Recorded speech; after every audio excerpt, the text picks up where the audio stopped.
èèyàn wa jẹ́ ká lọ gbọ́n ìgbà yẹn wọ́n sọ Yorùbá dé ẹni ilẹ̀ lásán ọba ní ìgbà tí lọ́wọ́ máa fi sọ in the Nigerian project wọ́n ní Yorùbá always threatening àwọn òde threatening ká má ṣe nínú history ilẹ̀ Yorùbá tí mo mà tí mo pàdé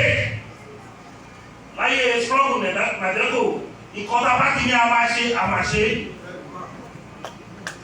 tá a bá sọ pé a fẹ́ ṣe protest ní Yaba kò sí bí sísọ́ọ̀sì ẹ̀jẹ̀ tó àmàlè ṣe ló lẹ́yìn kí ládàá kan tí wọ́n wá padà wá kan ọ̀rọ̀ yẹn lọ social media tó bá tó tẹ́tì tí Yorùbá bá fẹ́ jẹ ọmọ ọjọ́ méje wọ́n máa prepare fún ọdún méje tí Yorùbá bá fẹ́ jẹ ọmọ ọjọ́ méje 7 years wọ́n máa fi prepare.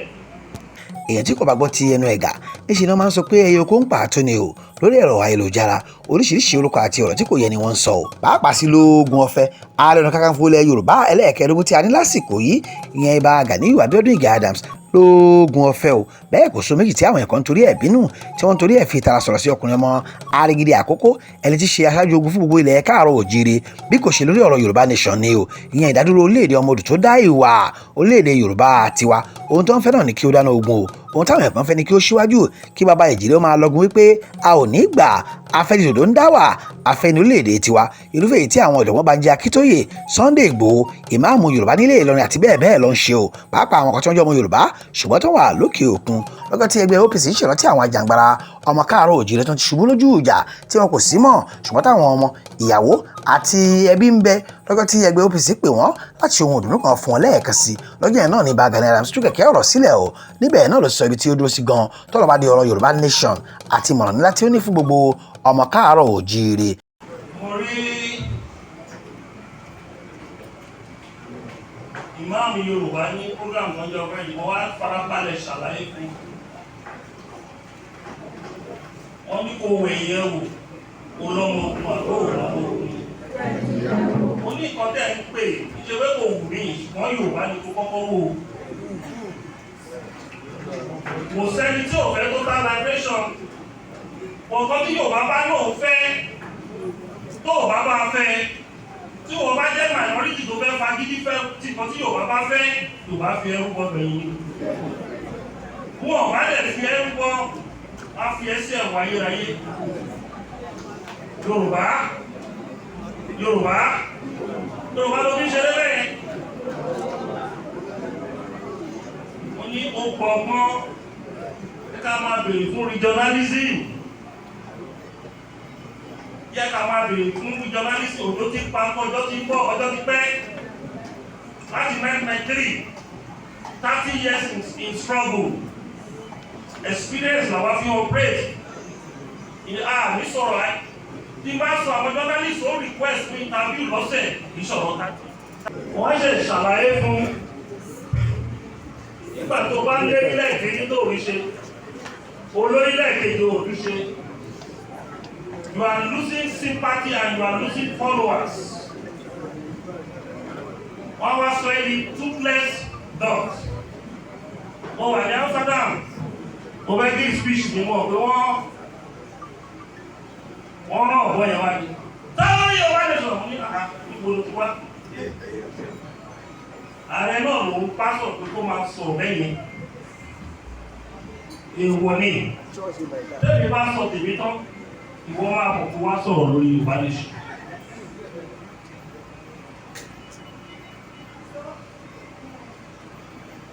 àwọn ìbá máa ń kọrin tán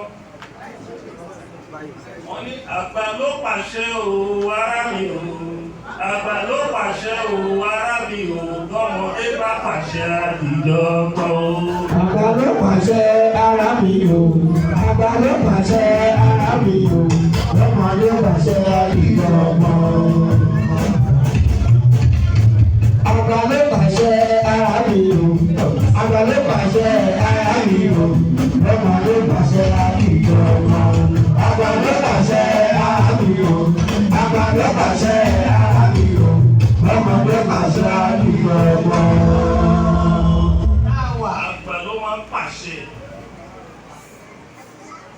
Àgbà ló máa ń ṣígun ọmọdé ló jà So èèyàn wa jẹ́ ká lọ gbọ́n ìgbà yẹn kọ́ sọ Yorùbá dé ẹni ilẹ̀ lásán ọba ní ìgbà tí náà máa fi sọ in the Nigerian project wọ́n ní Yorùbá always threatening àwọn òde threatening ká má ṣe nínú history ilẹ̀ Yorùbá tí mo màtẹ́ tí mo pàtẹ́ láyé struggle nàdẹ́kò ìkọ́ta bá ti ní a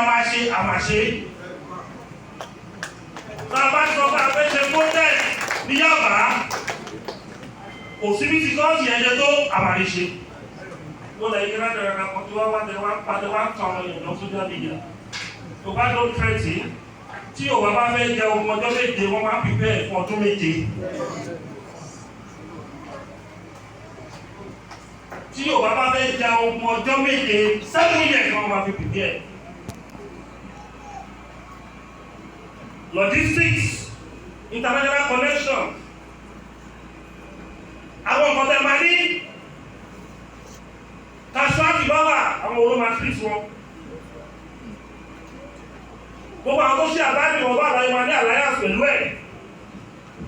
country mélòó ló máa support wa àwọn olóma rọ́lọ́ sí United Nation àwọn olóma rọ́lọ́ sí European Union àwọn olóma rọ́lọ́ sí Commonwealth àwọn olóma bá àti African Union àti ECOWAS no have that you are shouting. You are exporting people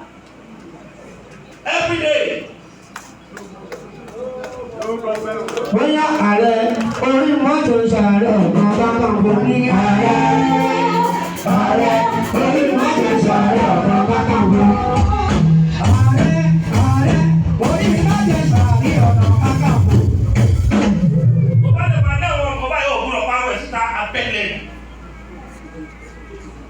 Wọ́n ló ní kan tí àbá jẹ tẹ́lẹ̀ tó ní ìyàlẹ́ rẹ̀. Tó mú bẹ ilẹ̀ Yorùbá o, àìtí ìbọn ló pẹ̀lú làkàrà náà ilẹ̀ Yorùbá ò ní bàjẹ́ o. Ilẹ̀ Yorùbá ò ní bàjẹ́ o. Ilẹ̀ Yorùbá ò ní bàjẹ́ o. Gbogbo ẹ̀yin ìyàwó wa àti àbúrò wa ẹ wá bíbà ẹ lálùbáríkà o. Ebi ò ní pa yín o. Àwọn òkú ọ̀run wá bẹ̀rù àwọn asọ̀mọ́ ìjọba lálùbáríkà o. Àwa náà mọ òkú ọ̀run ni wá láti 1993. Tí ìyá mi ò bá dolóògbé lórí, ó máa ń gbé wa bíbà ìfowópamọ́ wa sínú àpò ìdọ̀wọ́ mi ní. Ṣùgbọ́n wọn lọ́run, gẹ́gẹ́ bí mo ṣe lọ́wọ́ ló fi ẹ̀yẹ́ ẹlẹ̀ nítorí mi. Kò lè pẹ́ tó lọ ojú túmọ̀ lọ tí mo jọ yàn activist. Olóògbé mi tí mo dé yìí Ọlọ́run tó bá mi ṣe tèmi abáwọn máa ń ṣe tèmi gbogbo ẹ̀yin tẹ̀lé wá bí báyìí tó ráàyè báyìí tẹ̀yàn púpọ̀ few people ráàyè báyìí gbogbo ẹ̀yin tẹ̀ wá sí báyìí àwọn òkú ọ̀run yín padà yín lọ́lá o ẹ̀rí bá ti ṣe o ẹ̀rọ ọ̀nà ti bá o bẹ́ẹ̀ lè ṣe bá ní lọ́pọ̀ ẹ̀